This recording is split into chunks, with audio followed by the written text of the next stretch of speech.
this video is for you, Kimberly, Scribner, or Alvarez, or Chambers, whatever you want to call yourself.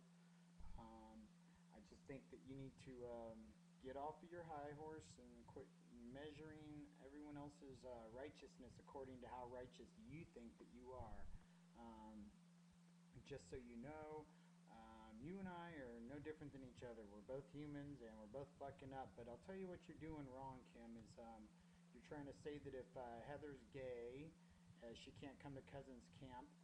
Brian's doing the same shit with you. If Heather's gay, you guys don't want to show up to Christmas if she shows up with her girlfriend, or Cousin's camp now. Last year, when it was Cousin's camp, I had to talk you in to letting Heather come.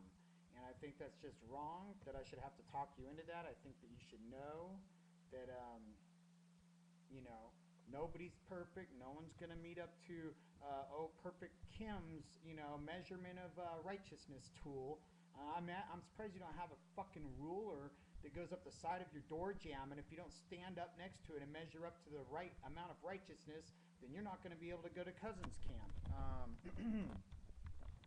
So basically, Kimberly and Scribner Chamber Alvarez, you know I love you. You know you're my sister. You know I care a lot about you. You know that you and I have both been through a lot. Both of us were molested. Let's see. We were raised by the Gerlachs and brought into this religious whole bunch of hogwash bullshit, which in my opinion, before it ever came along, I'm pretty sure we would have been fine without it, Kim. I think it's just a bunch of religious hogwash, obviously, because look at the division it's caused in the family already. You're so damn judgmental. Here's what I don't understand. Why in the hell do you think it's okay for your husband to walk around in front of my daughters with a naked lady tattooed on his arm, but my daughters can't wear a two-piece bathing suit? And then it's okay for your kid,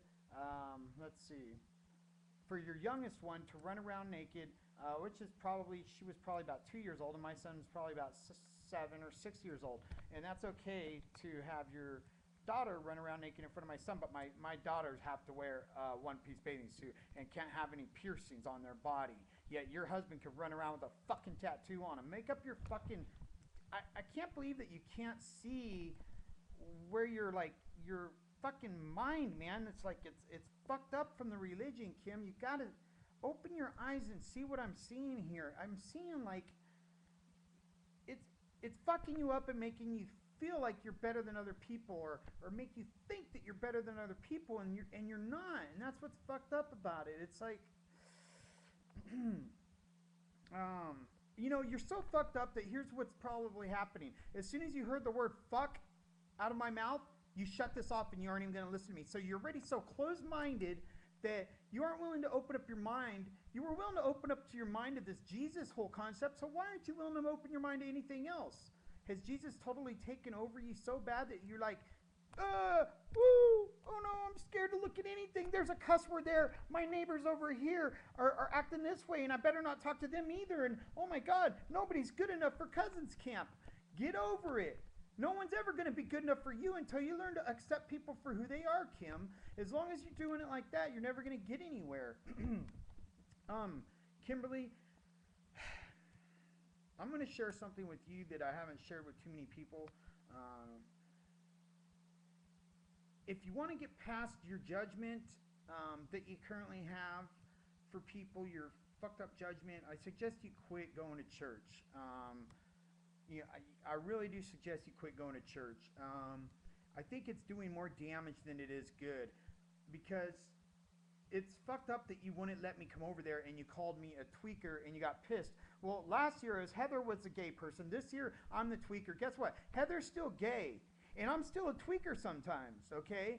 And none of us are ever going to be perfect enough for you, Kim, so you're going to have to get over it, or I'm going to fucking steal Cousin's camp from your ass, just like I stole Jesus from your ass. I mean, isn't that kind of weird that I did that? Now look at Kim, when you pray, guess who it is? It's our Father, the one who molested us. That's who you have to pray to now, if you're praying to Jesus, because I'm dead, I'm an abomination according to the Lord, and I lifted him up in my prayer into the mercy seat of Christ. And the only way you could do that, Kim, is if you're willing to do this. When life is going good, Okay, when your life is going good, which according to you right now, it is so good, okay, and I hope it is. I hope you're having a great time, because this is a time I want you to say this kind of a prayer. While life is going good for you, Kim, and it's going so good for you right now because you got your kids, you got your husband, you got everything going on real good. At this point in your life, you need to get on your knees and you need to pray to your Jesus, your God, whoever you want it to be. It doesn't have to be Hal Chambers if you don't want it to be Kim. I really don't give a fuck, okay? This is just the way things are rolling. But get on your knees, okay, and pray that you would be willing to die for all of mankind, okay, and go up on a cross just like Jesus. Today, if someone knocks on your door and says, Kimberly, did you say your prayer yet? Are you ready to go be hung on a cross just like Jesus was today for everyone here on this earth? And then if you say yes, Kim, then good for you. You know, you're following Jesus already. Your heart's already set to where it needs to be set according to the scriptures for Jesus, okay? Now, the opposite, let's say, which hasn't been the case that I know of for you lately.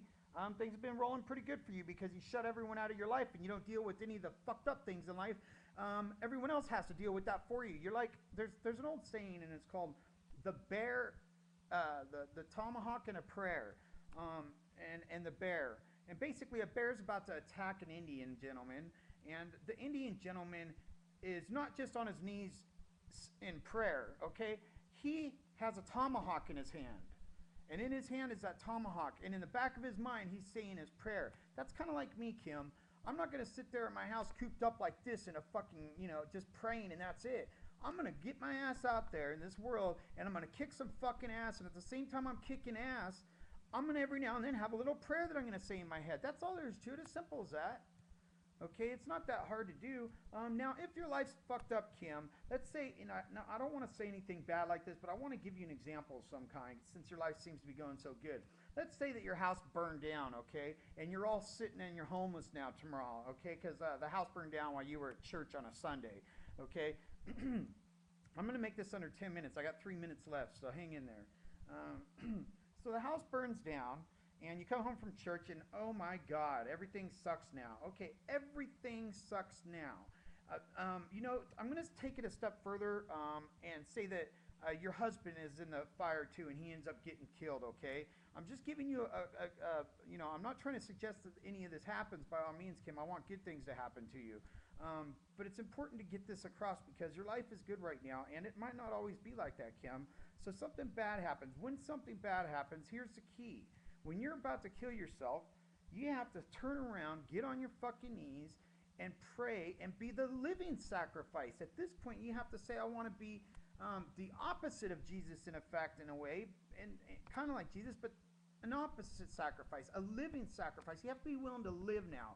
Even though you want to fucking kill yourself, even though you want to fucking just cut your neck off and kill yourself because your whole family burned in a fire and you're the only one left or something like that, you need to turn it around. You need to be strong and you need to be willing to live, because see, it's not just about your family. There's still your neighbors that need you in this life. If your family's gone, there's still not just your neighbors, but your city, your state, your county, your the nation. The nation alone could use you, Kim. If you're such a great person, how come you're so selfish to only use it in your family, your immediate family? And then you're blocking out your blood brother. I mean, we got the same mom and the same dad, and you won't let me come to cousins camp because I'm a fucking tweaker? I mean, come on, Kim.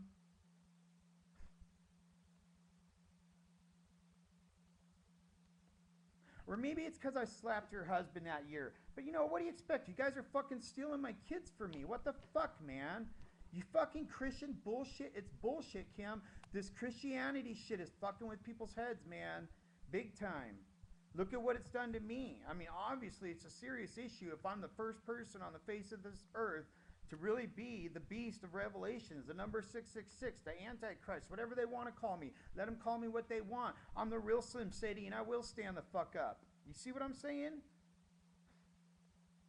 I love you, Kim.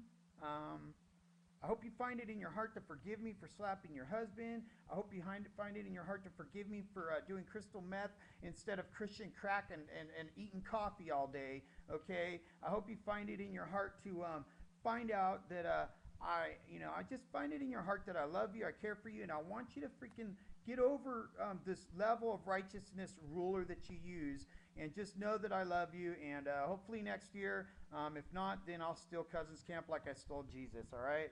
I love you, Kim. Take care.